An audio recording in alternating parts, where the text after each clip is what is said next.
Hey guys, welcome back to Vertical Momentum. I'm your host, Richard Kaufman, also known as the Comeback Coach.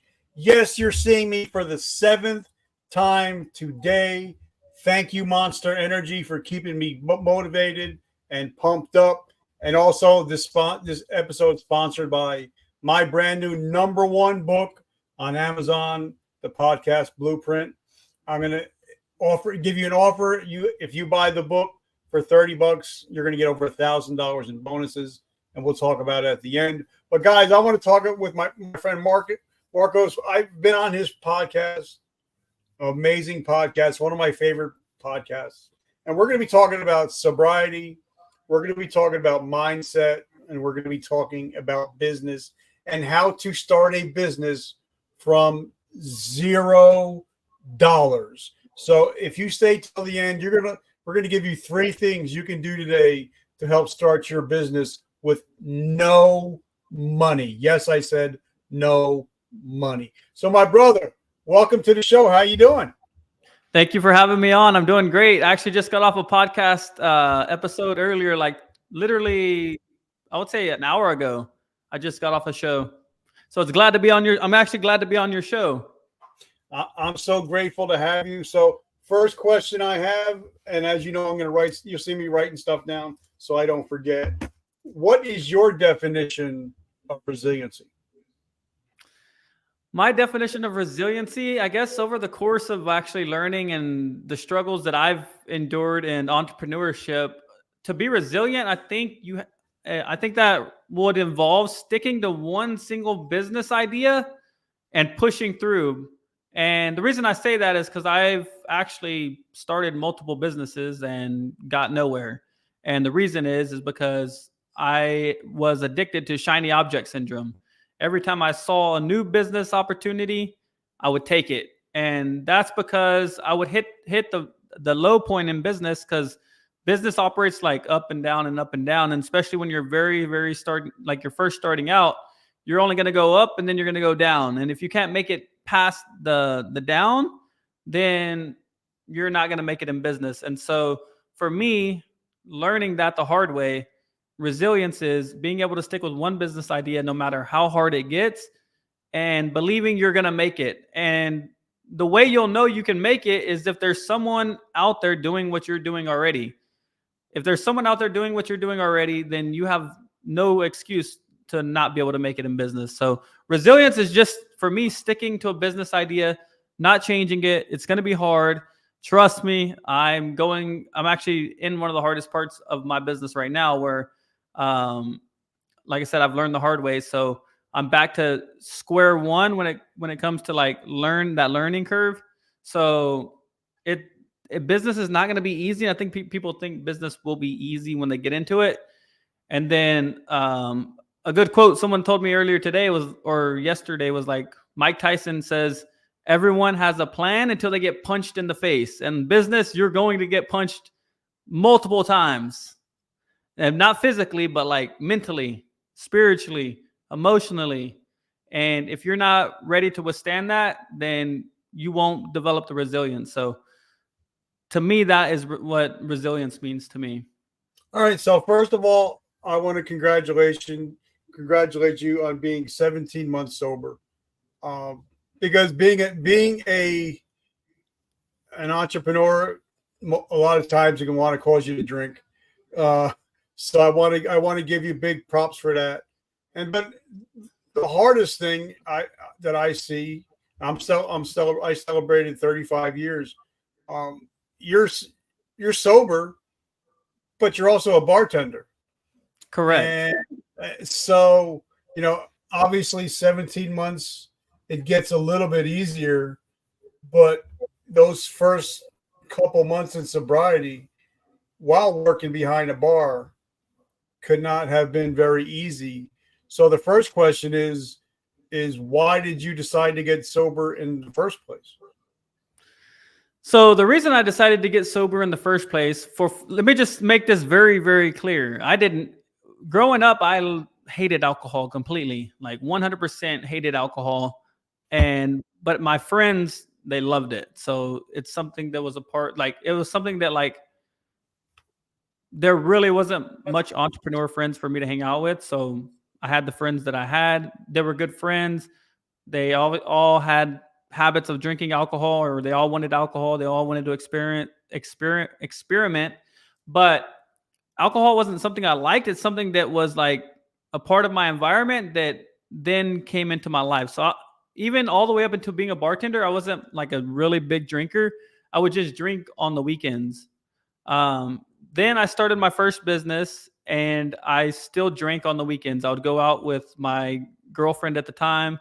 We would go out to the bars on the weekends. We would drink, come back, work during the week, and try to grow my business. So I actually had a marketing agency back in 2017 to 2020. And even then in business, I was drinking. So the reason why I'm saying that is because I'm a frame where from back where I was then to where I am now.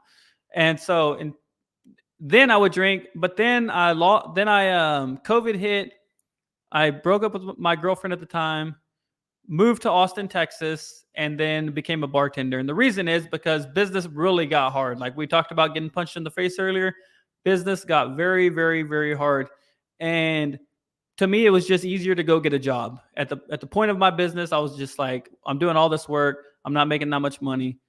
I could just get a job. And when I'm done with when you work a job, when you're done, you're done. You're done for the day or the weekend. In business, when you're working a business, if you build it the wrong way, like I did, you're going to be working in it 24/7. So it's going to take a lot out of you. So I decided to go get a job, and I had two options. I was going to either work at a car dealership or I was going to be a bartender. So there was two paths that I was going to take. I chose to be a bartender because I saw a little bit more free time. I saw that I would have a little bit more free time. And so that's what I did. Little did I know that your environment really shapes who you become. So now I'm in an environment where alcohol is literally served. People are out drinking. I can get it for free. I'm not gonna lie, I can get it for free. Like all I have to do is ask for a shot and you get shots for free. So I developed a nightlife routine. I was working my bartending job. I was living the nightlife. I would go out literally on my days off with other bartenders, other industry people. We would go to the bars. It was fun. Don't get me wrong. It was like I would say it was like a Wolf of Wall Street type of lifestyle, but you're not making that much money and you're spending all the money that you're making. So I really had like I'm glad that happened because I had a learning phase throughout my life. Like being a bartender taught me a lot about like personal and self-development. So if I didn't go through that phase, I would probably still be trying to start a business while drinking alcohol. And I don't think I would want to be doing that. So remind me your question just so I can make sure I answer it correctly. Well, first, let's go back to we'll start with the marketing agency. Okay. Because I realized I've had a bunch of businesses in my life, and a bunch of them had failed, but I failed forward because I've learned from why I failed at each one of them.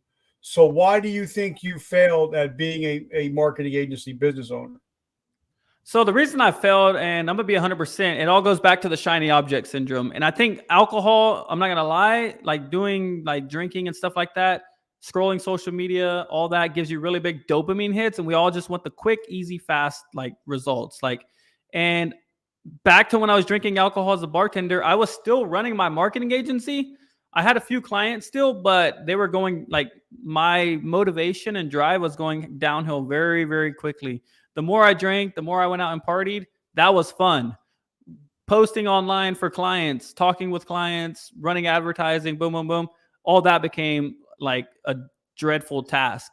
So the marketing agency, like, I don't even know how to explain it, but like it went downhill due to I would say it went downhill due to like me drinking alcohol very, very, very quickly. Okay, so now you're bartending I bartended for a long time.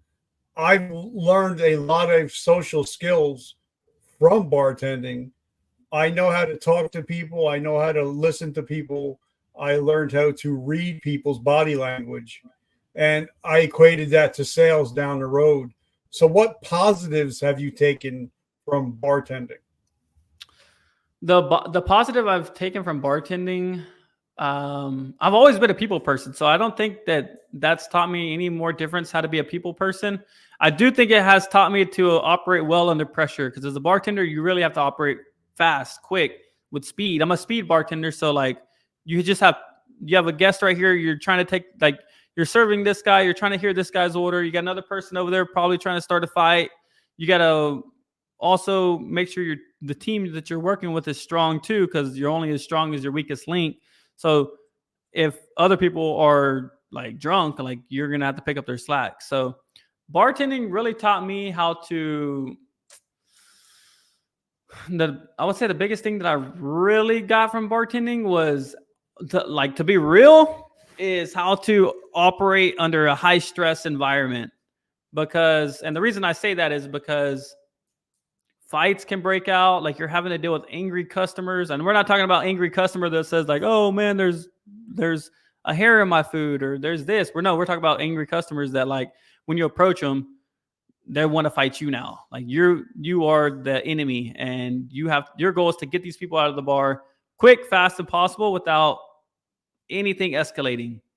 So it really has given me more thick skin than I had in the past. Okay, but now also being sober now I think for me, I was able to, if a situation arose, because I was a sober one, I was able to think things through and calm down the situation a lot easier because I don't have beer muscles. They may, but my mind is clear, so I'm able to de-escalate situations. Have you noticed that also? Honestly, no. I actually noticed, because sometimes when I'm drinking, and this is why like drinking I feel is bad for you.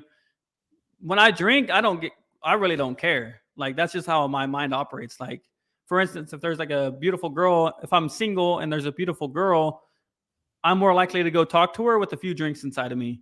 If there's a fight about to break out, I'm more likely to want to get involved with the fight because like I'm drinking. Being sober actually like puts me back to like,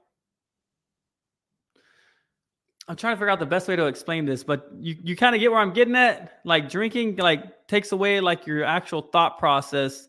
I was actually able to handle situations like that, I would say, better with like one or two shots in me than actually being sober, because sometimes I might overthink the situation. Okay, so then take me to the thought process.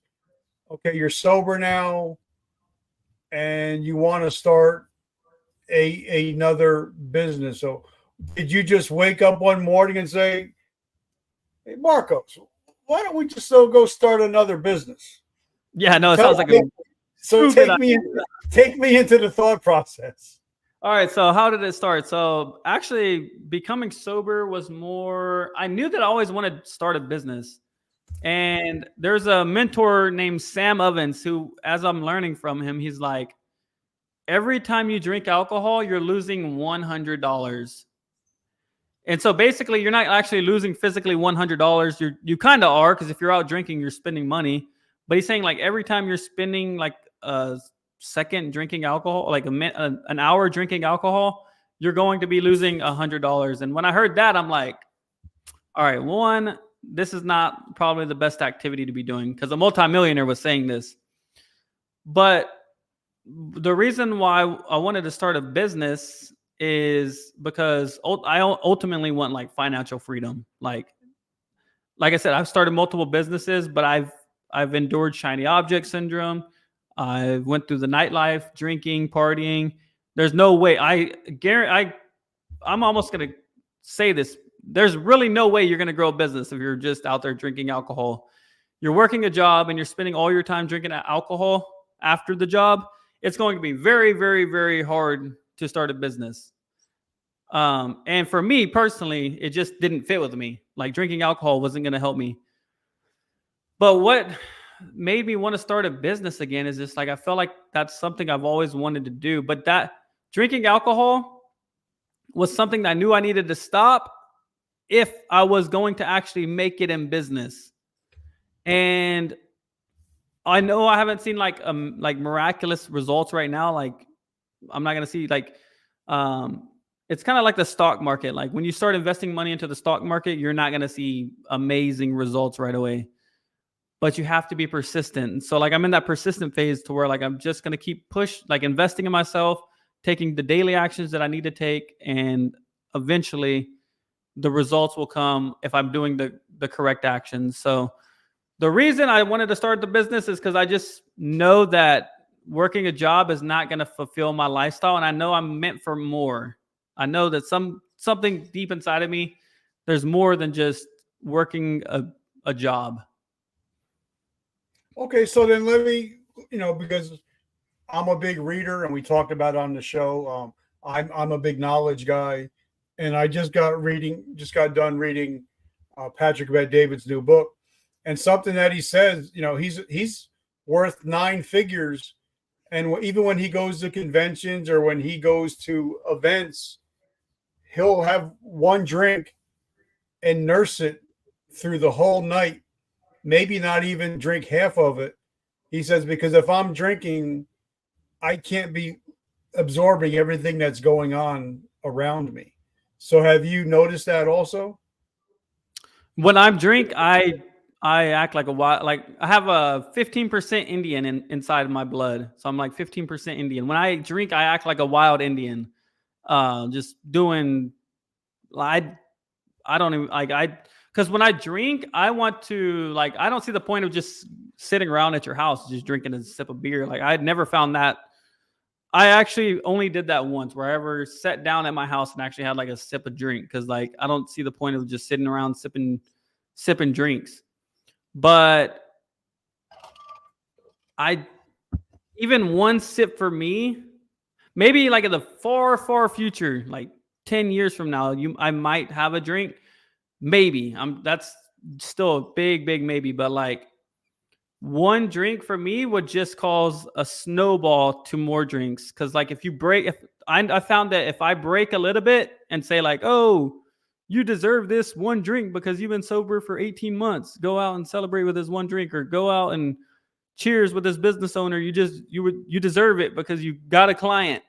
If I break one little bit, I'm going to break a lot, and I'm going to go back to a snowball of drinking. And that's definitely not what I want. So I'm going to say for me personally, it's best for me to just not drink at all. And anyone out there, this is my biggest advice. If you want to start a business and you haven't been successful and you still find yourself drinking alcohol, cut it out. Cause that's one thing, that alcohol is just making you slower, stupid. It's not benefiting your life. I've made the dumbest decisions every time I drink alcohol, literally the dumbest decisions ever. All right. So let's talk about, like we said earlier, everybody wants to own a business until you got to do business owner shit.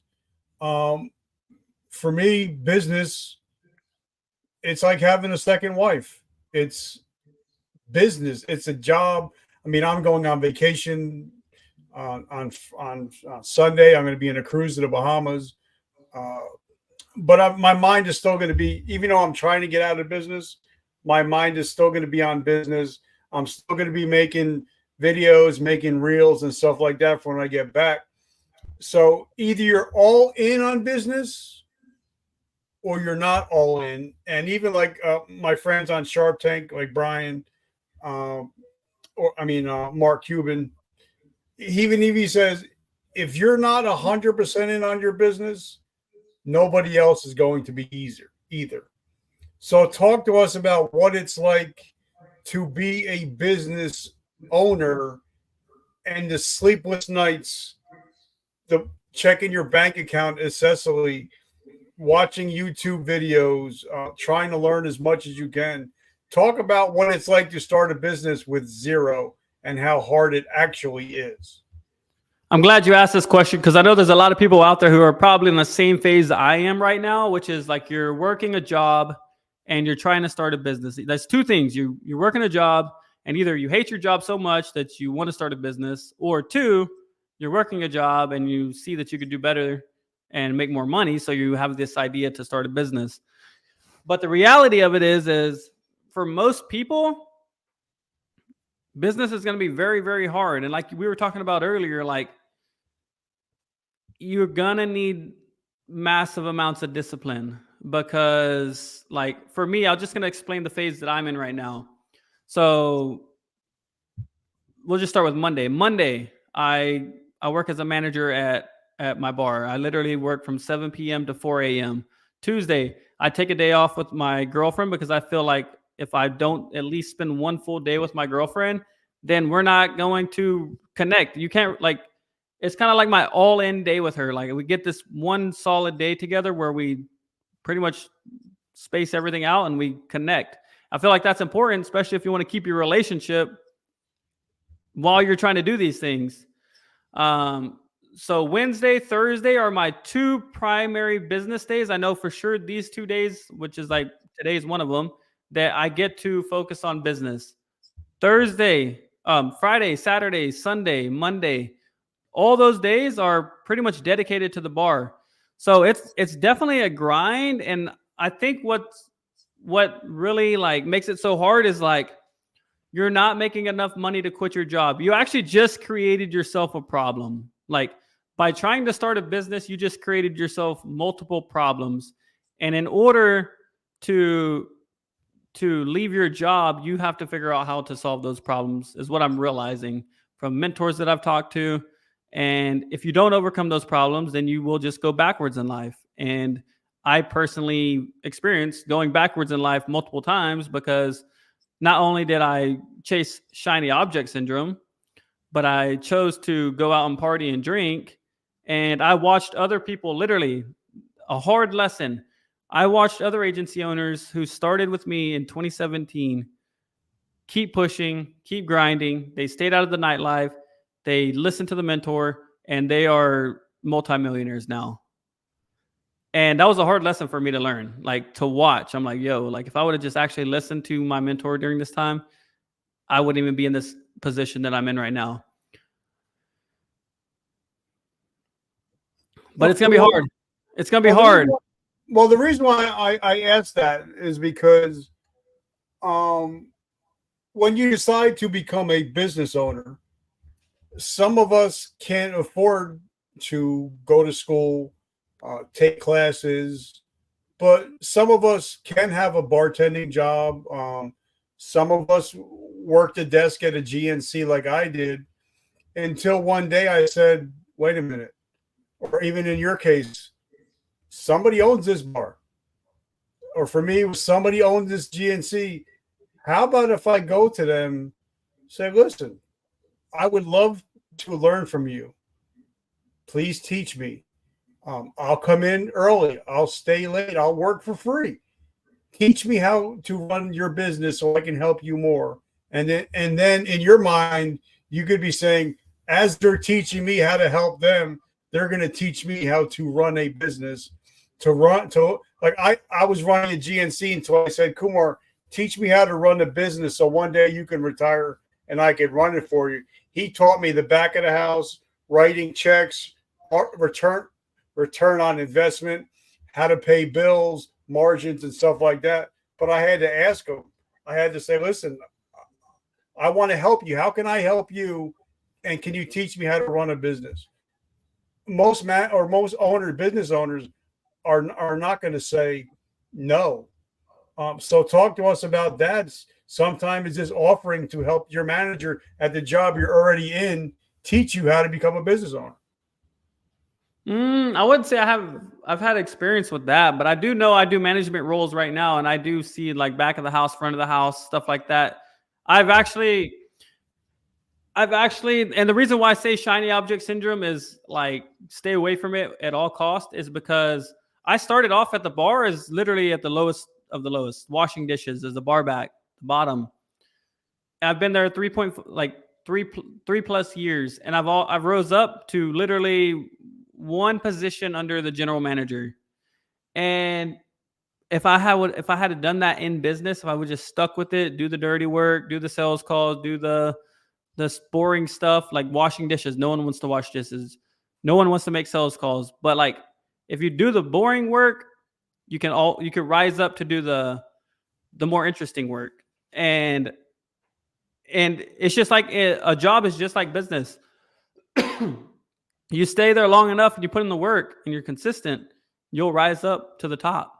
And that's what I've done in bartending, but not business. So I have to take that same lesson that I learned, that if I just stick with this long enough, you will start to see results. And a lot of people don't realize it because their business is like a big block of concrete and they're chiseling it every day. And they're like, every day they're hitting one piece out, and they're not like a week later, they still don't see nothing. They're like, man, I just see this big block of concrete. And then the next week they're chiseling more out of it. And then the next week, especially when you're doing it part-time, you're just taking little pieces out of this big concrete block. But if you look at it over a year, you'll see like, oh man, like I actually see this sculpture being built now. And so that's the way business is. You have to look at it like that. It's not going to be built like in one day. Like they say, Rome was not built in one day. So that's the way I look at it now. But well, for one, I don't want to ever own a bar. I'd actually look at alcohol. I don't want to encourage people to go drink alcohol. So I would never, even if I had the best opportunity in the world and I was given a bar, I wouldn't own it because it just doesn't go with my values. So I don't have that opportunity that you had. Okay, so then, let's talk about the boring stuff. Even in podcasting, there's a lot of boring shit. For me, this is the fun stuff. This is the conversations. That's the fun stuff. Looking up keywords, looking up hashtags, making graphics. That's the boring shit. But in order for me to do this, I have to do the boring shit. Yep. And, I'm 6 years in. I think we're at episode like 1260, going up close to 3 million downloads. If you Google me, the podcast, we're on the first 6 pages of Google, but it's all because of doing the small, boring thing. And if you notice, there's a lot of great players. I'm an NBA guy. I love the NBA. Tim Duncan is one of the greatest basketball players of all time. And they called him the big fundamental, even though he didn't do any fancy plays. Everything was boring, but fundamental, but he's got 6 championships. So, boring is sometimes good. Like you said, the shiny object syndrome, if you just stick with doing the right thing day after day, month after month, year after year, you're going to be successful. Just by doing the little thing. The little things are the stuff that matters. So, because a lot of people say, well, I want to become rich. Well, if you take care of your pennies, your dollars are going to take care of themselves. I 100%. Yeah, I 100% agree. So now you wanted to start a business, and there's thousands of businesses to start. What did you pick and why? Great question. So I chose to go back to my marketing agency, and here's the reason why. There's a business owner, multi-million-dollar business owner named Dan Henry. I don't know if you're familiar with him. Yes, but I do. He has a business show where he roasts your business. And he'll bring you on there. You get to pitch him your business idea. It's kind of like Shark Tank. And I was able to fill an application out and go on his show. As I'm watching all his business roasts, there's one key lesson that I'm taking away from this is we want to, like I said, we want to chase shiny objects. I'm not going to lie. I want to chase shiny objects. Every time I see someone making money, even running this podcast, it makes it worse because I'm talking to so many people. Shiny objects are more like, I'm more aware of like different ways to make money from business as I'm talking to more entrepreneurs and stuff like that. So I was listening to Dan Henry and then also on his show. And the biggest thing he said was like, go back to what was working. And for me in 2017 to 2020, I wasn't really successful with I wasn't making millions, but I was making really close to 6 figures with a marketing agency. And I was very good at marketing, and I was very good at getting my clients results. But I had one problem, and that was shiny object syndrome. During the time of starting my marketing agency, I also tried to do drop shipping. I also tried to start a t-shirt store. I was also doing modeling. I was also like looking at every opportunity to make more money. And the reason is because a problem would arise in my business that I wasn't able to overcome. Instead of solving the problem or hiring a smarter person than me to solve the problem, I just went and changed business ideas. But I still kept my agency at the time, but I was just, now I went from 100% into my agency to now like 50%, because now I'm trying to start another business at the same time, and then 25%, and then 10%. And like I said, if you're not 100% in, then it's going to be hard to grow. Even now, not being 100% in because I'm working a job still makes it really frustrating for me, because I see that like it's going to take tons and tons of discipline, and I might not have as much time as other people. So back to your question, is I chose to go the marketing agency route, and I actually called my agency, is my name for my agency is Grandmaster Marketing. And the reason I called it that is because I know as a grandmaster, you need to be able to think really smart. And sometimes you might not be that grandmaster, but you can hire people smarter than you to help you make sure you're making the right moves. And so long term, I want to be the agency that helps other business owners, coaches, consultants make the right moves with their marketing and their business. So that's why I chose to go the marketing agency route. Okay, so let's look at, and I'm doing an article tomorrow. I write articles for LinkedIn and Entrepreneur. I'm writing one tomorrow. The risks and rewards of artificial intelligence, and I'm writing that tomorrow. But the thing is, marketing has changed just in the last 6 months, and unfortunately or unfortunately, if you're in the marketing game, you have to stay up on everything, and you have to be on the cusp of how things are changed. Sometimes, like when OpenAI and ChatGPT came on the scene, everything changed. Yep. The whole landscape of copywriting, the whole landscape of marketing changed. And if you're not on the wave, you're going to be under the wave. So Correct. Talk about how starting a business and how to be able to roll with the times. To be able to roll with the times, I think you need to surround yourself with the right people. And that's exactly what I've done. There's a mentor that I work with right now named Jeremy Haynes. He was my mentor back in 2017. He stuck with exactly what he needed to do. He told me exactly what I needed to do in 2017. The thing is, I didn't listen to him. But I've recently repurchased back into his mentorship program. And the reason is because you have to stay up with the times. I know that like I'm super far behind. If I wanted to learn it myself, it would probably take me years. Or you could just surround yourself with the right people, and you can learn in literally half the amount of time. So for me, to handle like changing times, you just need to be surrounding yourself with the right people. And these people need to be not like they all need to be all in with learning, development, personal growth. I don't see AI as a threat. I think if you use it the right way, it's good. But if you use it the wrong way, then, or if you don't even use it at all, then you're just going to fall behind. And it will take people's jobs like 100%. Okay, now I use AI, and I'm not afraid to say it. I use it every day, but I use it as a tool. I don't use it as a crutch. And a lot of people will say, well, why do you use AI? And then I'll say, well, when you go to a doctor, why do you check in with the physician's assistant? Yeah. When you go to the lawyer, why are you checking in with the secretary? Yep. AI is just my assistant. That's all it is. But I don't use it as a crutch. And I think that if you could incorporate humanity with AI, I think it's unbeatable in the next year or two. No, I agree. And people say AI is going to take your job and stuff like that. If you don't change, it will take your job. But I think AI is still very, very far behind with like being super intelligent. Like it's not. I feel like it's smart, but it's not.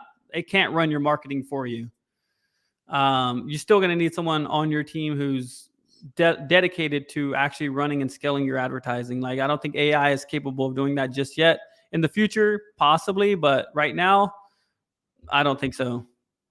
And like I tell everybody, you know, if I give my cousin Pat, if I give him a finishing hammer and nails, he can make magic happen. If you give me a hammer, I'm just going to break shit. So a lot of AI is just how good your inputs actually are.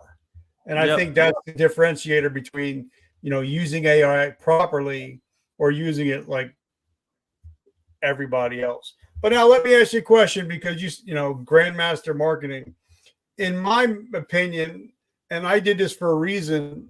When I started my podcast, I didn't monetize it. For me and Gary Vaynerchuk put our heads together, and I didn't monetize it for the first 5 years because I wanted to. Once I said, "All right, guys, I got 2 million downloads. I'm on the first 6 or 8 pages of Google." That's my big flex. Or if somebody says, "Why should I sponsor you?" Google me. And when you see all the guests I've had on, so if I'm going to go to a person that has a bit and they're a brand new business owner, and they say, "Well, you know, whatever the name of the company is," I'm going to look at them. If you say you're the best, show me your client results. Hmm.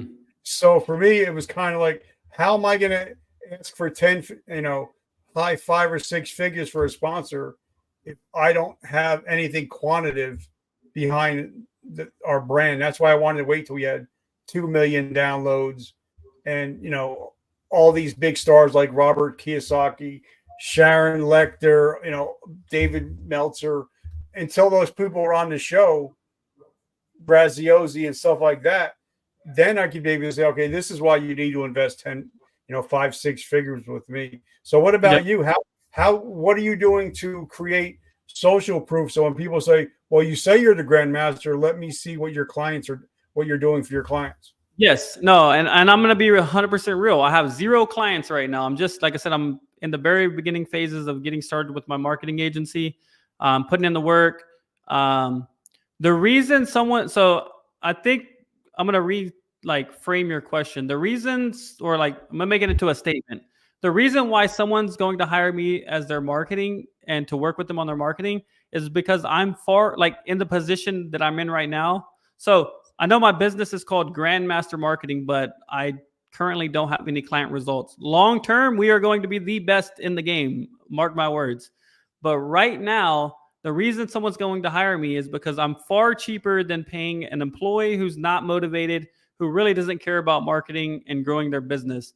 Not only that, I come skilled up. I come skilled up from one of the top trainers in the world, Jeremy Haynes, who's worked with people like Dan Locke, big names. I don't want to mention all the names he's worked with, but you can Google them if you want to. But the reason why they'll work with me is because I'm far less expensive than hiring an employee, and I am already skilled up, ready to grow their business. And yes, there's gonna be a lot of like learning still. I think you're learning no matter what, you're always gonna be learning. So like, Yeah. if you want this perfect marketing guy to work with you, that's like perfect, you're gonna get the perfect results. And like, unless you're ready to pay like hundreds of thousands of dollars off the bat, then go ahead and hire that guy. But like, if you're not in that position to spend hundreds of thousands of dollars, and you're also not in a position to waste money on an employee who probably doesn't really care about marketing in the first place, then you will hire me because I'm dedicated, hungry, and ready to help and learn and trained up, ready to help you with your marketing. So that's why people will hire me now. In the future, they're going to hire me because we will be the best in the game. So then how do you, because a lot of this is a big problem with a lot of business owners, they hang out their shingle, like they used to say. They start their company, they have an LLC, and now they don't have any clients yet, and Yep. they have to go talk to the clients. So, and I don't like the word pitch. I never like the word pitch. I don't believe in it. It's either you're either creating value or you're not. So how do you go about talking to potential clients, trying to create value, and what are some of the reasons why they're not working with you yet? So I think the reason why they're not working with me yet is because I haven't been in the game long enough. Like I said, I've been addicted to shiny object syndrome for the longest time. So that's one reason why I am not working with any clients right now. Two, I never really been niche. I was always general. So now I've actually moved more general. I could literally walk down the road, get a client like right now. I could probably walk down the street and be like, hey, let me run your marketing. I don't want to do that. I want to strictly work with coaches and consultants who are ready to scale with paid advertising, who have a traffic issue or who have a time issue where they would prefer to spend their time on other parts of their business. So that's moral of the story is like, I just need to stick in this long enough to get the clients.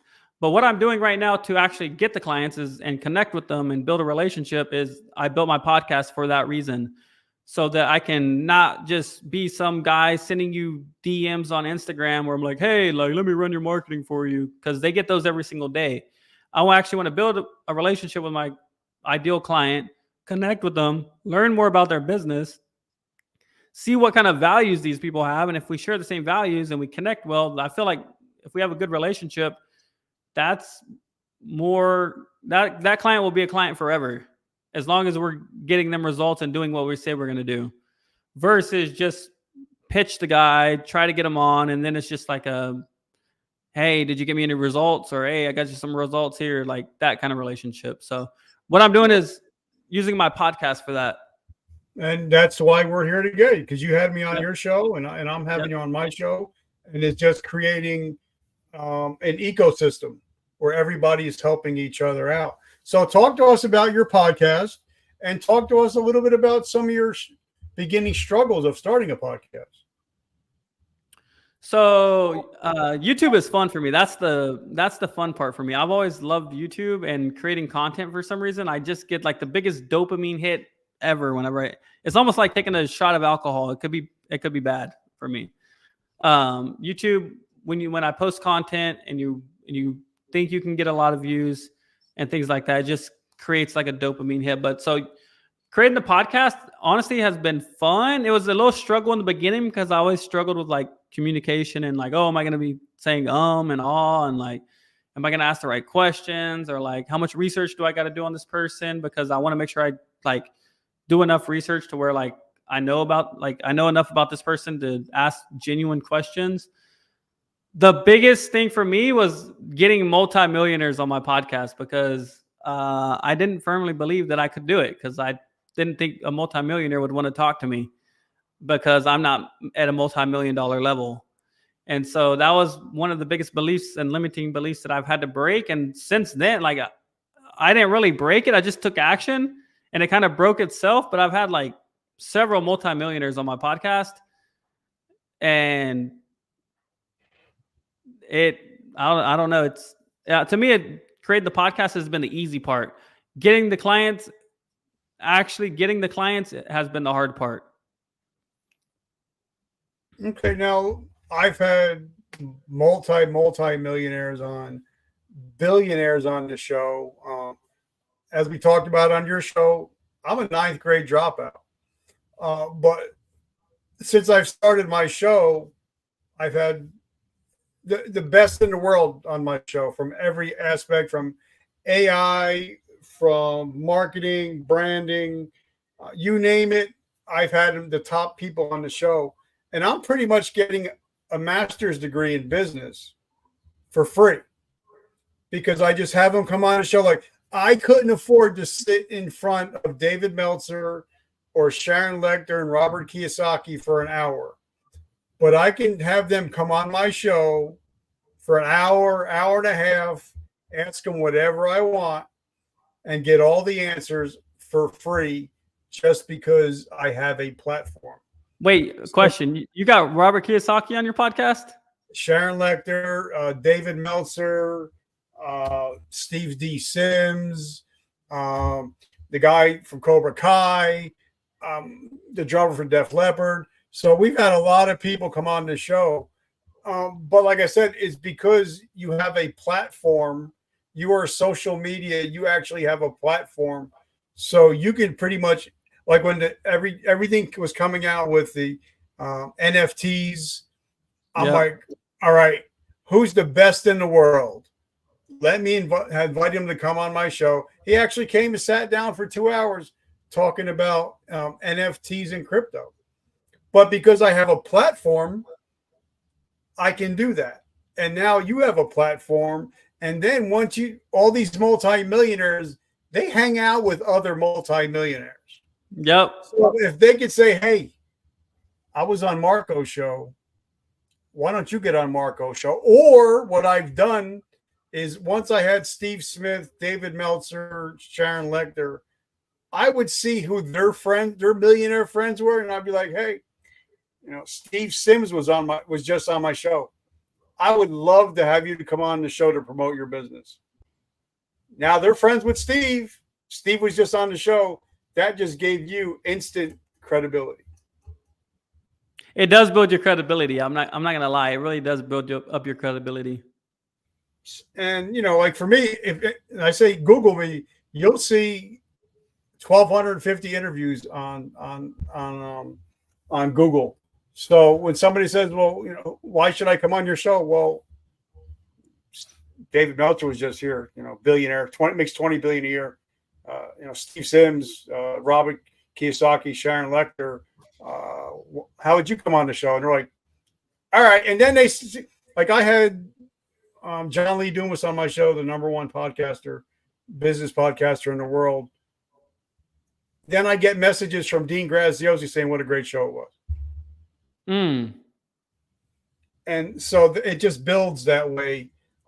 So that's why I think it's great that you're shooting for the top, because a lot of people that start podcasts, they go for the low hanging fruit instead of going for the top. I'm going both. I'm going for the low and the top at the same time, because even though I'm getting multi-millionaires on, I don't treat anyone at even lower than a multimillionaire that's any different than I treat everyone. If you get the high fruit, the low hanging fruit's going to come naturally. Exactly, because it's all about taking, not taking the authority, but you get more credibility, like you were saying, and authority by having someone that they look up to on your podcast. Yep, like me, if John Lee Dumas or Dean Graziosi says you need to listen to this podcast, I can say it 1,000 million times, but if they just say it once, all the credibility is there. Yep. So talk. What is the name of your podcast? How do we find it? And what is the reason behind the podcast? And what is it really about? So my podcast, the hardest thing, honestly, I think people are going to struggle with when coming up with the podcast is the name. For some reason, we spend a lot of time coming up with the right name. For me, it took me, I would say, a good month to actually come up with a good name. And I just came up with this. It's called Conversations with 1%ers, because I know the people that I'm going to be conversating with have a 1% mentality. Either they're 1%ers already, or they want to become a 1%er, and they're doing personal development, trying everything that they can to get to the next level. So I called it Conversations with 1%ers, and it took me a while to actually come up with that name. I don't think anyone else has it, because I looked around, but I don't think anyone else has that name. And I was on the show. I'm so grateful just to be able to be on the show. But now you've had plenty of amazing guests. I listen to your show. Every episode I listen to. What would be the one common denominator that each of them shown, if you went really back and think, wow, this is the main thing why they made it. This one, and this one. Because I find that all successful people have one or two traits all in common. So what do you think the one thing is? I'm gonna say the one thing is 100% beliefs. Having the right belief system to push you forward.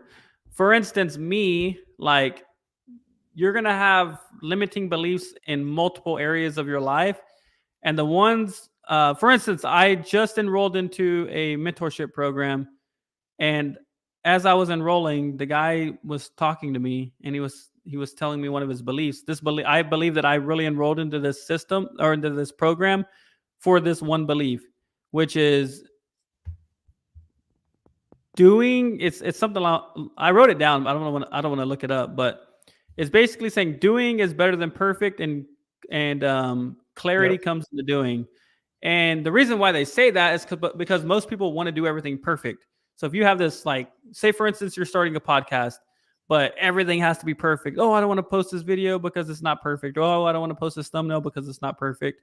Oh, I'm not exactly where like Dean Graziosi is, so I can't really post my content because I don't mine isn't as good as his. I'll post it whenever I get better. If you have that mentality, you're not going to make it.